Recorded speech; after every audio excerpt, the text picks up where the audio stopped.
Abra sua Bíblia em Esther capítulo 8, que é o nosso estudo de hoje.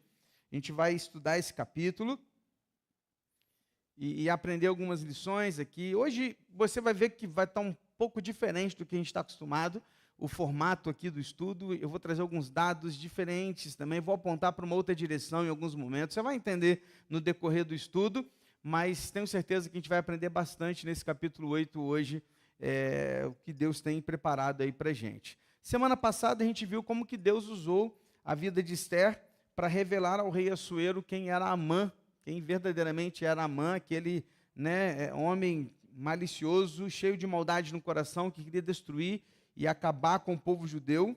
E ele mesmo foi então condenado à execução, foi morto na sua própria estaca ou na sua própria forca. Quem veio semana passada sabe do que eu estou falando, dependendo da teoria ali que a gente estudou. E ele foi então morto na sua própria estaca, lá no seu quintal da sua própria propriedade, que era um grande quintal, uma grande propriedade, e ele então foi executado à morte, por conta disso. Mas ainda tinha um problema. Vocês lembram do problema que ficou para hoje? O problema era que tinha um decreto, lembra disso? O decreto falava que o judeu iria ser morto, eles seriam aniquilados num dia específico, tá? A gente está aqui há uns 7 meses na contagem aqui da história desse dia acontecer. E a gente falou assim, e agora, como é que vai resolver essa situação? Porque um decreto do rei não poderia ser revogado. Então, hoje, a gente vai ver como que essa situação será resolvida. Então, capítulo 8, nós vamos começar agora. Versículos 1 e 2 dizem assim, naquele mesmo dia, o rei Assuero deu a rainha Esther à casa de Amã, inimigo dos judeus. E Mordecai foi trazido à presença do rei, porque Esther revelou que ele era o seu parente. O rei pegou o seu anel sinete, que havia tomado de Amã, e o deu a Mordecai. E Esther pôs Mordecai por administrador da casa de Amã. Bom, inicialmente, o que está acontecendo aqui? Segundo os historiadores, na antiguidade, quando havia um traidor, e esse traidor do reino era executado, toda a propriedade desse traidor passava para o rei. Então, ou para aquele que foi traído. Então, todo traidor que tivesse alguma acusação de traição, ele perdia a propriedade, a família dele perdia toda a propriedade, e aquela propriedade passava, então, para o nome do rei, ou o nome daquele que foi traído, no caso aqui seria Assuero.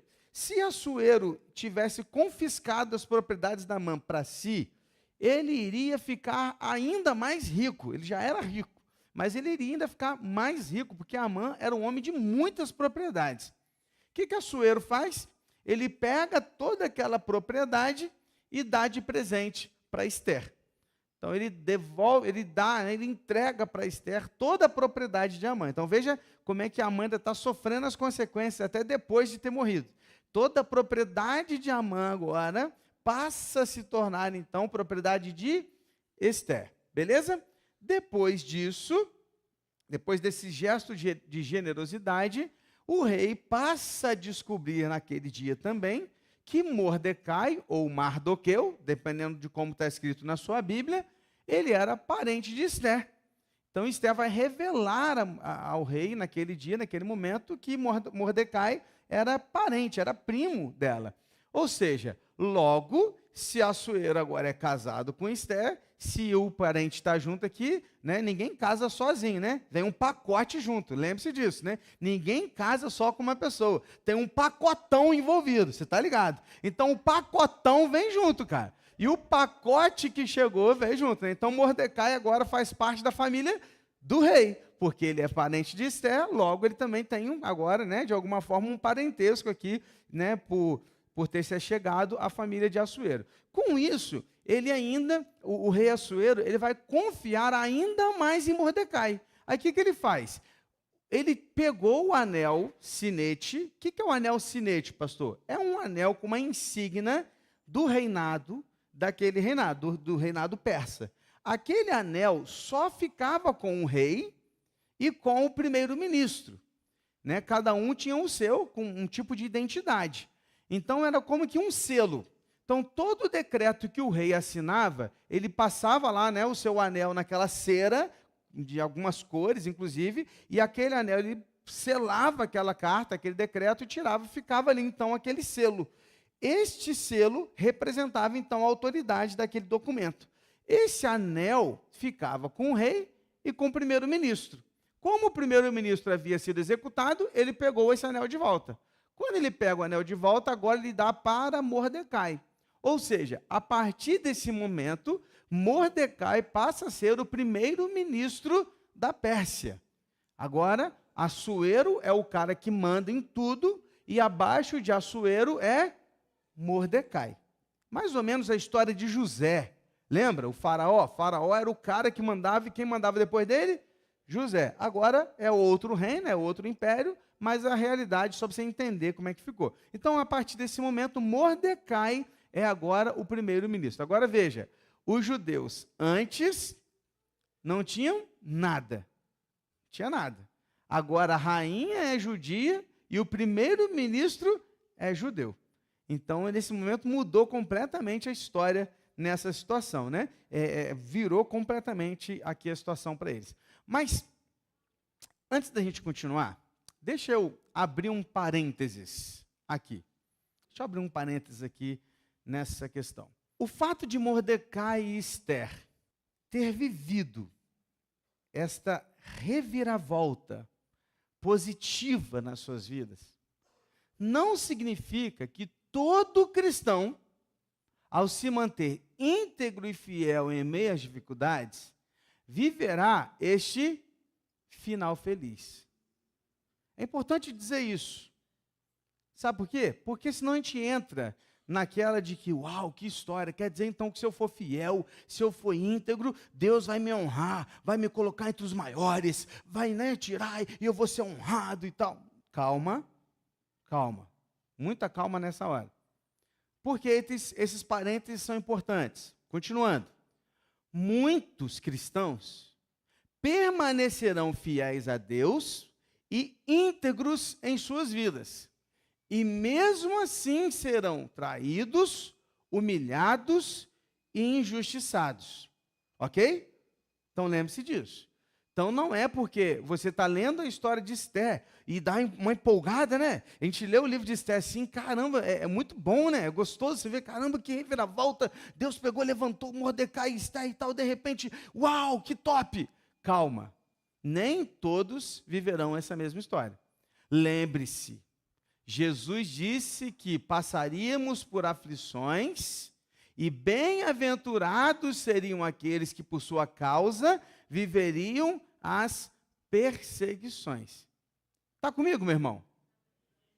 O que estamos vendo aqui é algo específico, para um propósito específico de Deus. Não transfira tudo isso para a sua vida, como se Deus fosse obrigado a te honrar somente porque você tem sido íntegro e fiel. Cuidado, calma. Até porque, na verdade, Deus espera que sejamos fiéis e íntegros a Ele, mesmo em meio às dificuldades e provações. Amém? Não pegue essa teologia da prosperidade para você. Isso não é real. Então, o que a gente está vendo aqui é um propósito específico na vida de Esther, de Mordecai, para proteger o povo dos judeus, porque depois do povo dos judeus viria Jesus. Se o povo judeu fosse eliminado, não teria como Jesus vir da linhagem de Davi. Tem toda uma história envolvida aqui, um propósito específico. Lembre-se, nem todos que continuarem fiéis a Deus serão honrados, exaltados, colocados em alta posição. Porque talvez você está olhando para essa história e pensando assim, poxa vida, sou aí, ó. Estou vivendo minha vida em integridade, fidelidade, certinho, e estou urrando, rapaz. Nada dá certo para mim, dá tudo errado, cada dia cai um negócio, outro lá e cai, você começa, parece que já teve experiência assim? E aí, de repente, você vai olhar para isso tudo e falar assim, acho que eu que não estou sendo fiel. Calma. Esse final feliz, porque o final feliz para a gente é a eternidade. Lá, meu irmão, aí é só festa mesmo. Aí é só alegria, lá. Mas o lá ainda não chegou. Aqui a gente ainda vai passar por aflições. Está comigo? Fecha parênteses. Era preciso abrir esses parênteses para que ficasse claro, porque senão de repente a gente vai interpretando errado aquilo que é as Escrituras. Ok? Continuando. Versículos de 3 a 6. Esther voltou a falar com o rei. Ela se lançou aos pés dele e, com lágrimas, lhe implorou que revogasse a maldade de Amã, o agagita, e a trama que ele havia arquitetado contra os judeus. O rei estendeu o cetro de ouro para Esther. Então ela se levantou, pôs-se em pé diante do rei e disse: se for do agrado do rei, se eu achei favor diante dele, se isto parecer justo aos olhos do rei, e se nisto lhe agrado, que se escreva uma ordem revogando os decretos concedidos por Amã, filho de Hamedata, o agagita, e os quais ele escreveu para aniquilar os judeus que se encontram em todas as províncias do rei. Pois como poderei ver a desgraça que sobrevirá ao meu povo, e como eu poderei ver a destruição da minha parentela? Perceba, queridos, a rainha Esther, ela voltou a entrar na sala do rei novamente. Ela mais uma vez arriscou sua vida e foi na presença do rei. Mais uma vez o rei estendeu o cetro para ela, para que ela pudesse ficar à vontade na sua presença. Ela se curvou, ela se prostrou. Diz o texto que ela se lançou aos pés dele com lágrimas. O que ela pedia, pastor? Ela implorava que o rei revogasse o seu decreto. Querido, preste atenção, Esther tinha tudo aos seus pés. Esther tinha riqueza, prestígio, fama, segurança pessoal. Ainda assim, ela não estava satisfeita, porque nada desta riqueza, nada desse prestígio iria satisfazê-la, porque o povo ainda estava em perigo. Porque o que ela queria, a coisa mais importante, não era buscar o seu conforto, mas era livrar os judeus daquela morte. O povo estava condenado, e ela volta à presença do rei, chorando, pedindo que o decreto fosse revogado. Queridos, eu confesso para você que quando estava preparando esse estudo, eu fiquei olhando para esse versículo assim, eu fiquei pensando comigo, fiquei um tempão parado nele. Fiquei um tempão olhando para ele e falei assim, puxa vida, rapaz.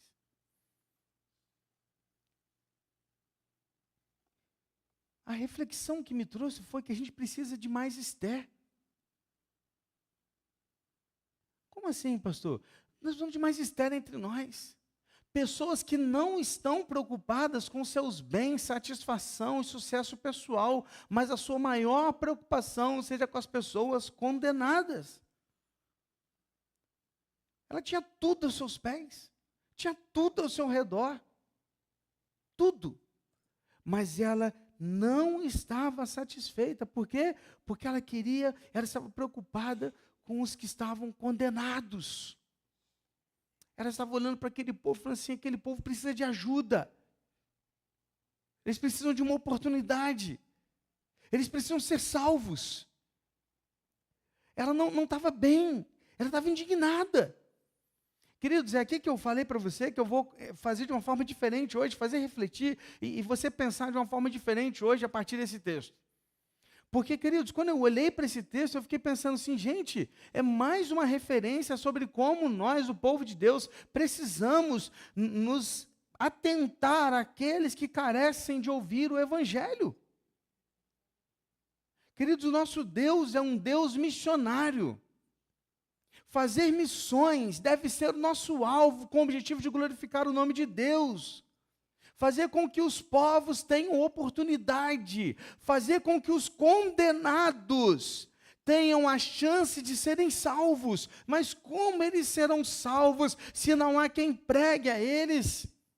E enquanto que muitas vezes como igreja, como cristãos, nós estamos buscando apenas a nossa satisfação, estamos atrás e satisfeitos porque a gente já tem riqueza, a gente já tem saúde, a gente já tem uma casa boa, a gente já tem um emprego legal, a gente já tem os nossos filhos que estão bem encaminhados, está tudo bem.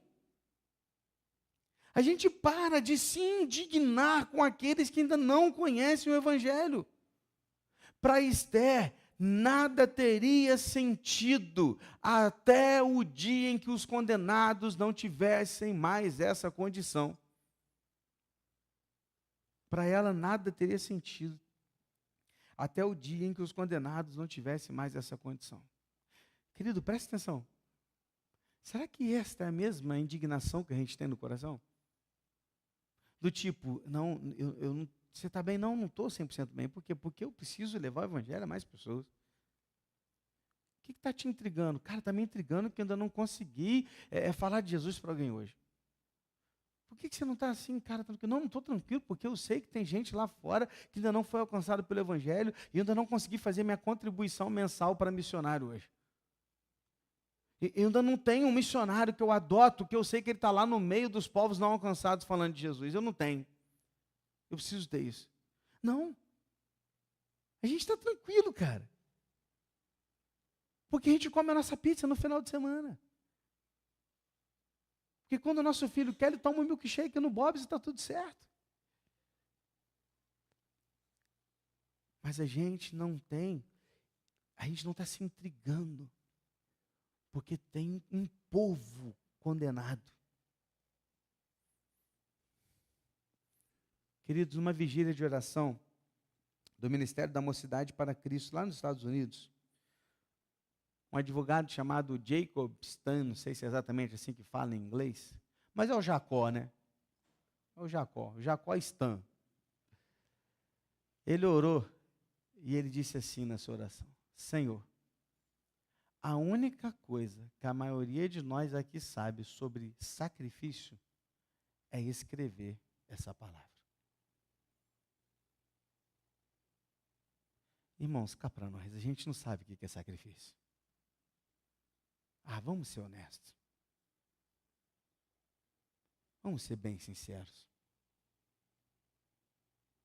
A gente não sabe o que é sacrificar algo verdadeiramente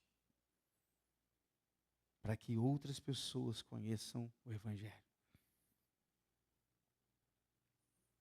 Dias atrás desses acontecimentos no livro de Esther, ela estava levando o povo judeu a um tempo precioso de jejum e oração. Antes que tudo isso acontecesse, antes de qualquer atitude, antes de qualquer ação, você que está estudando a Coríntios, você sabe. Primeira coisa que ela fez, junta o povo. Para quê? Para 3 dias de oração e jejum. Depois a gente vai agir. O primeiro passo para a salvação dos perdidos é a oração. O primeiro passo, queridos, para a salvação dos perdidos é a oração. Por isso que eu cheguei um domingo aqui e falei com você, se você ainda não sabe disso, vai saber agora. 10:02 é o nosso relógio despertando. Quem está com o relógio despertando nesse horário, levanta a mão. Mente não, hein? Então, tem gente aí que não está despertando ainda. Vamos colocar esse relógio para despertar 10:02. Por que 10:02? Porque Lucas 10:2 fala, Senhor, levanta os trabalhadores para a seara. E a gente precisa clamar a Deus que envie mais trabalhadores para a seara. E o primeiro passo de uma igreja que quer viver missões, quer levar o evangelho, é a oração. Trouxe mais uma frase para você, uma frase não, né? Um contexto aqui, de um livro. Foi um golpe de mestre do diabo ter conseguido que a igreja e os pastores em geral colocassem de lado a arma poderosa que é a oração. O diabo está perfeitamente disposto a deixar que a igreja multiplique organizações e mecanismos criados com tanta habilidade para a conquista do mundo para Cristo, desde que ela deixe de orar. Faz sentido? Não tem sentido nenhum você vir para cá e entregar o seu trabalho, chegar aqui 2 horas da tarde, ficar até 10 horas da noite trabalhando no domingo, se você não tem vida de oração em casa. Se você não tem intimidade com Deus. É o que a gente está tentando falar o ano inteiro. Não tem sentido a gente fazer mecanismos, criar organizações, multiplicar ideias, estratégias, mas a gente não ora. Não tem sentido a gente falar agora vai ser assim, assim, sim, e a gente não ora. Não tem sentido. Não tem sentido uma igreja que diz ser uma igreja que trabalha com mais de 300, 400 pessoas frequentando todos os domingos, ter um grupo de oração com 8 pessoas. Ter numa vigília 15 pessoas.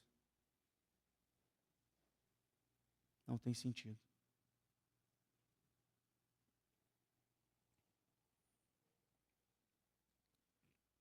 Primeiro, precisamos nos intrigar com aqueles que estão condenados.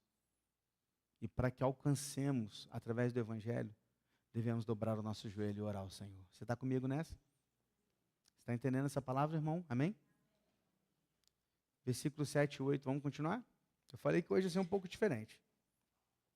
Então o rei Assuero disse à rainha Esté e ao judeu Mordecai: eis que dei a Esté a casa de Amã, que foi pendurado numa forca, porque tinha planejado matar os judeus. E agora, em nome do rei, escrevam aos judeus o que bem lhes parecer, e selem o documento com o anel sinete do rei, porque os decretos feitos em nome do rei e que foram selados com o seu anel sinete não podem ser revogados. O rei deu duas notícias para Esté. Já viu que ela tem uma boa e uma má notícia? Primeira notícia é a má. Qual que é a má? Nenhum decreto real pode ser revogado.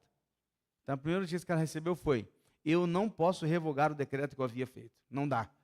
Não posso. Isso é contra a nossa lei. Não dá. Isso não se faz entre nós. Então, primeira notícia, a má notícia: não posso revogar esse decreto. Mas ele deu uma boa notícia depois. A boa notícia é: eu estou dando liberdade para que você e com Mordecai agora se juntem e faça qualquer outro decreto em prol dos judeus. Então, a má notícia é: eu não posso revogar. A boa notícia é: estou te dando um cheque em branco. Estou te dando uma carta branca. Faz o que você quiser. Escreve nesse decreto o que vocês quiserem. E eu vou pegar o meu anel e vou selar. E essa carta será enviada a todos os povos. É isso. E foi o que eles fizeram. Vamos ver o que eles fizeram? De 9 a 14. Então eles foram chamados imediatamente os secretários do rei, aos 23 dias do mês de Sivan, que é o terceiro mês. E segundo tudo que Mordecai ordenou, foi redigido um decreto para os judeus, para os sátrapas, que eram um tipo de governadores, para os governadores e para os oficiais das províncias que se estendem da Índia até a Etiópia, que eram 127 províncias. Você vê o tamanho do império. A cada uma no seu próprio modo de escrever e a cada povo na sua própria língua. E também aos judeus, segundo o seu próprio modo de escrever na sua própria língua. Escreveu-se em nome do rei Assuero e se selou com o anel sinete do rei. As cartas foram enviadas por meio de mensageiros montados em ginetes, criados nas estrebarias do rei. Nas cartas, o que estava escrito? Ponto. O rei permitia aos judeus que de cada cidade que se reunissem e se organizassem para defender a sua vida, para destruir, matar e aniquilar de vez toda e qualquer força armada do povo da província que viesse contra eles, crianças e mulheres, e que se saqueassem os seus bens, no mesmo dia, em todas as províncias do rei Assuero, no dia 13 do 12º mês, que é o mês de Adar, que era o dia lá que estava o decreto para matar os judeus. Uma cópia da carta que determinava a proclamação da lei em todas as províncias foi enviada a todos os povos, para que os judeus se preparassem para aquele dia, para se vingarem dos seus inimigos. Os mensageiros montados em ginetes, que se usavam no serviço do rei, partiram imediatamente, impelidos pela ordem do rei, e a lei foi publicada na cidadela de Suzã. Está comigo?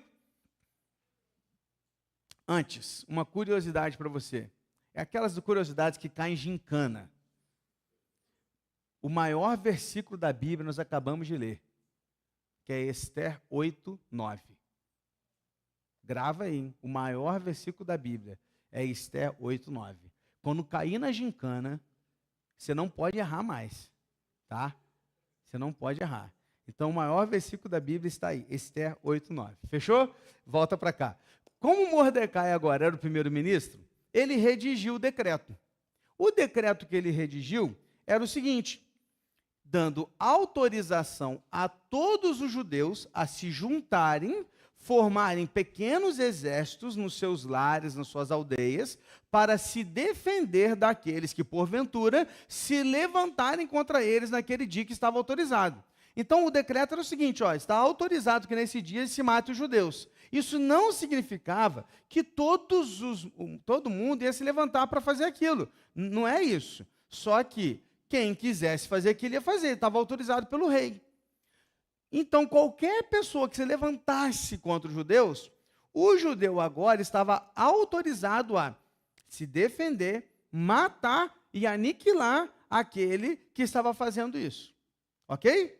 Então, a autorização que foi dada aos judeus era para se defender, não era para atacar, para se defender. Então, se qualquer povo juntou lá uma galera para atacar os judeus, eles tinham uma autorização para se defender. Quando a gente lê aí mulheres e crianças, no versículo 12, a ideia aqui não é que eles estavam autorizados a matar mulheres e crianças. Se você ler o texto direito, você vai entender que é aqueles que vierem contra vocês, contra suas mulheres e crianças, querendo tomar os seus lugares, as suas posses. Essa é a ideia. A ideia que, na verdade, é que os judeus iriam morrer todos, inclusive mulheres e crianças. Então, eles estavam autorizados para defender a sua propriedade, os seus bens e a sua família. Então, o decreto aqui que estava escrito, estava dizendo isso. Basicamente, deu autorização para que eles pudessem se defender. Mordecai pôs os secretários para trabalhar, cada um na tradução que podia, porque tinham várias traduções naquele tempo. E ele, então, pega a galera do Mercado Livre, porque eles chegam mais rápido que o correio, e ele falou assim, agora vocês saem correndo por aí, leva essa carta para todo lugar, não é verdade?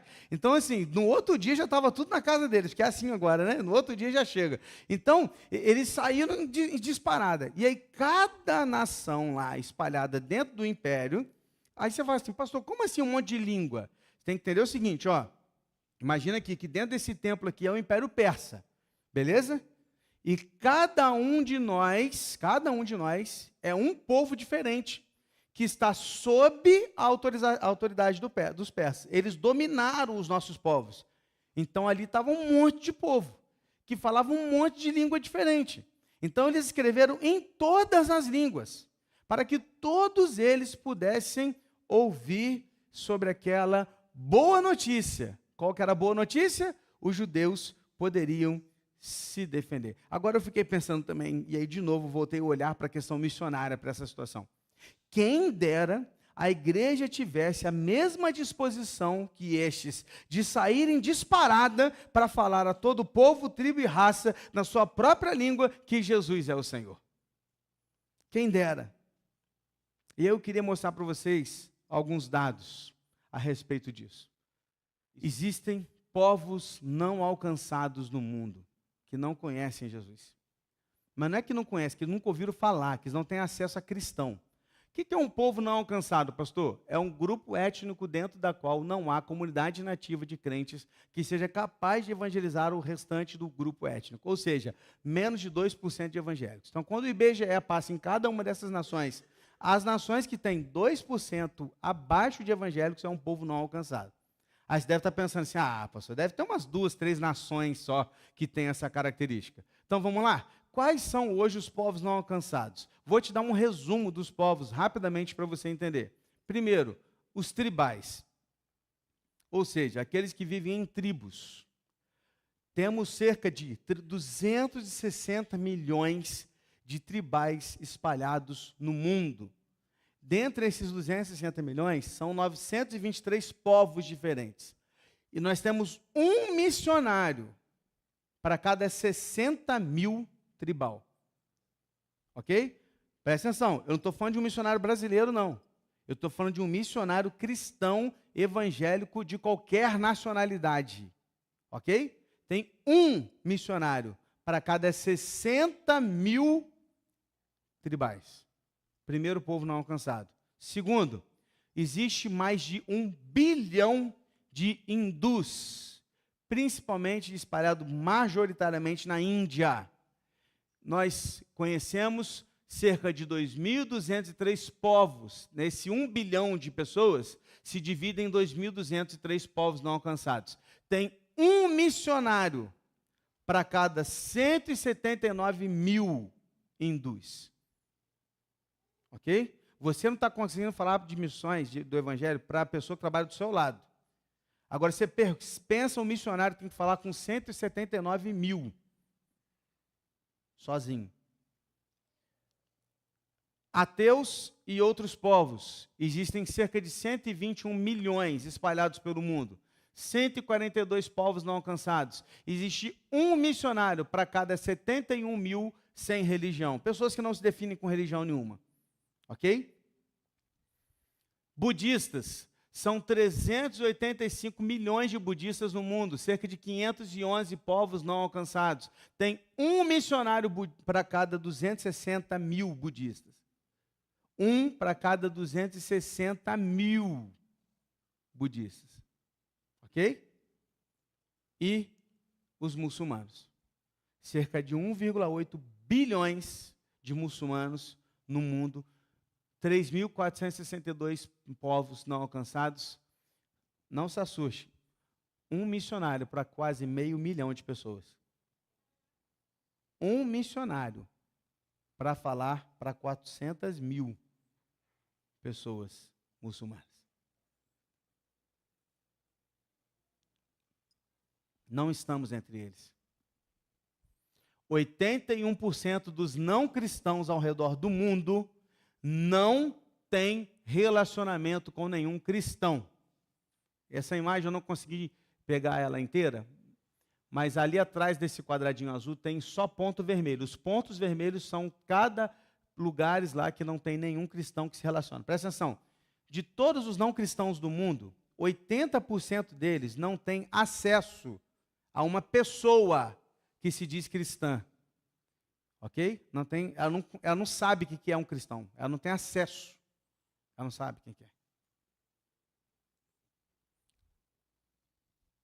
Em 2022, faltavam 1.680 línguas terem a Bíblia na sua língua. Você tem no celular, no tablet, no computador, 2 físicas, uma que você nunca abriu, uma que está guardada e a outra empoeirada. E tem 1.680 línguas que não tem Bíblia. Um missionário falou com a gente lá que ele foi levar um trabalho lá no, se eu não me engano, no Nepal. Ele falou que tinha que passar um monte de morro assim, tal. Aí quando ele chegou lá, ele foi falar para as pessoas, né, sobre a Bíblia e tal, foi pregar, e aí tinha um grupo de cristãos. E aí ele começou a falar assim, as pessoas perguntando para ele assim, como é que eu faço para estudar a Bíblia? Aí o brasileiro, né? Não, você tem que pegar os comentários bíblicos, você tem que ter acesso, né, e tal. Aí o pastor lá atrás assim, não. O que foi? Não existe nenhum livro, comentário na língua deles. Não existe, eles só tem a Bíblia. A Bíblia acabou de ser traduzida na língua deles. Não tem nada. Nada, ele só tem a Bíblia. Ele só tem a Bíblia. Outros povos, eles ganham uma Bíblia, eles vão tirando uma folha de cada um assim, ó. Aí cada um leva uma folha para casa. Depois eles se encontram de novo e trocam as folhas para poder ler a Bíblia. O que eu quero te falar, querido, por isso que eu falei para você que ia ter uma pegada diferente hoje, é que na hora que saiu a boa notícia de que os povos poderiam se defender, ou seja, Esther ficou indignada que tinha um grupo de pessoas condenadas. Enquanto ela não conseguiu uma solução para aquilo, ela não ficou bem. Quando ela consegue isso, ela tem uma boa notícia na mão. Quando eles têm a boa notícia na mão, eles traduzem para todas as línguas e na mesma hora manda todo mundo falar. E a gente tem a maior notícia da história. Evangelho é boa novas, boa notícia. A gente tem a melhor notícia de todos os tempos. E a gente não consegue falar nem para a pessoa que está do nosso lado. Quanto mais para esses. Quem dera se tivéssemos à disposição deles. Quem dera. Para a gente fechar. Versículos de 15 a 17, fecha o capítulo 8, que diz assim: Então Mordecai saiu da presença do rei com trajes reais em azul celeste e branco, com uma grande coroa de ouro e com um manto de linho fino e púrpura. E a cidade de Suzã exultou e se alegrou. Para os judeus houve felicidade, alegria, júbilo e honra. Também em cada província, em cada cidade, aonde chegava a palavra do rei e a sua ordem, havia entre os judeus alegria e júbilo, banquetes e festas. E muitos que eram dos povos da terra, presta atenção, se tornaram judeus, porque o temor dos judeus tinha caído sobre eles. deles. Esse capítulo começa com a rainha Esther chorando e termina com os judeus se regozijando. Estes 3 versículos que a gente acabou de ler, a palavra alegria ou a forma, outra forma que transmite alegria aparece 7 vezes. Muitos povos se juntaram aos judeus, passaram a andar com eles e aprenderam a conhecer o Deus deles. O livro de Esther começa com os judeus evitando chamar a atenção para si, tanto que Mordecai e Esther não falaram que eram judeus no início do livro, você lembra? Mas no final do livro, os judeus estavam tão felizes e todo mundo sabia quem eram os judeus.